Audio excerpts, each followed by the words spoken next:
কি আশাবাদী, কতটা আশাবাদী?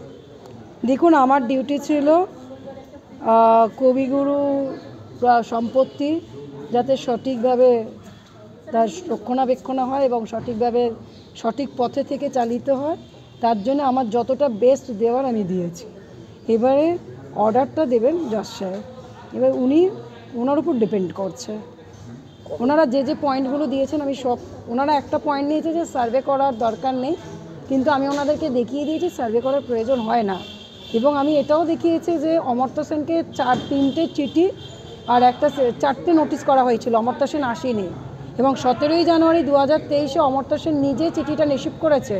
তাহলে ওনার উচিত ছিল পাবলিক প্রসিকিউটর এস্টেট অফিসারে গিয়ে বা কাউকে লোক পাঠিয়ে ডকুমেন্টস দেওয়া যা দেওয়া, উনি পারপাসলি অ্যাভয়েড করেছেন উইথ এ ম্যালাফিডে ইন্টেনশন।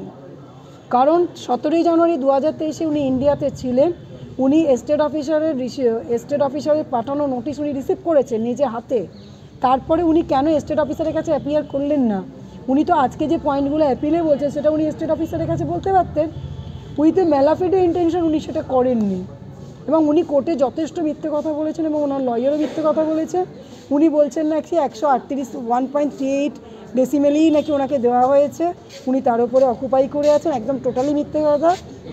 আমরা কোর্টকে ডিড দেখিয়েছি, ডিডেতে 1.25 ডেসিমেলি আছে। ফলে ডিডই তো স্যাক্রোসেন্ট, ডিডের বাইরে তো যাবে না।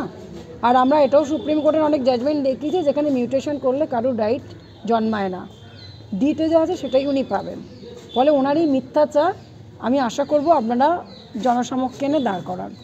কারণ বলুন, দেখুন আমি ওনার এক সেকেন্ড আমি একটা কথা বলছি, ওনার শুরু থেকেই সব কিছুটা মিথ্যে। ইকোনমিক্সের ওপর কোনো দিন এ হয় না, নোবেল হয় না। ওটা ব্যাঙ্ক অফ সুইডেন দিয়েছিল একটা কমিটি ফর্ম করে, সেটাকে উনি নোবেল বলে চালাচ্ছেন। এবং আপনারা কেউ বলতে পারবেন, আপনারা তো রিপোর্টার অনেক পড়াশোনা করেছেন, বলতে পারবেন ভারতবর্ষে ওনার কী অবদান আছে বা ভারতবাসীর প্রতি ওনার কী অবদান আছে? অবদান জিরো। আমি সব রিসার্চ করে দেখে নিয়েছি। উনি ইউনিভার্সিটিতে একটা ক্লাস পর্যন্ত কোনোদিন নেননি। সেখানে কবিগুরু বিশ্ব দরবারে আমাদেরকে পৌঁছে দিয়েছেন, স্বদেশীদেরকে গান লিখে ইন্সপায়ার করেছেন, তাদেরকে অর্থ দিয়ে সাহায্য করেছেন, তার সৃষ্টি আমরা আজও উজ্জীবিত হয়ে আছি। ফলে রবীন্দ্রনাথের প্রপার্টি রক্ষা করা আমার দায়িত্ব ছিল। সেই জায়গা থেকে আমরা বেস দেওয়ার চেষ্টা করেছি এবং ওখানকার যারা অফিসার ছিলেন, এস্টেট অফিসার বা অন্য যারা অফিসার আমাকে সহযোগিতা করেছে, আমি তার প্রতি কৃতজ্ঞ। এবং উপাচার্য হিসেবে ওনার ডিউটি ছিল রবীন্দ্রনাথের প্রপার্টি রক্ষণাবেক্ষণ করার, তাই উনি এই স্টেপটা নিয়েছেন। ওখানে কোথাও ভুল হয়নি। এবার উনি যদি মনে করেন গুরুদেবের প্রপার্টি নেবেন, সেটা ওনার নির্লজ্জতা এবং অসভ্যতা। আমার নাম সুচরিতা বিশ্বাস।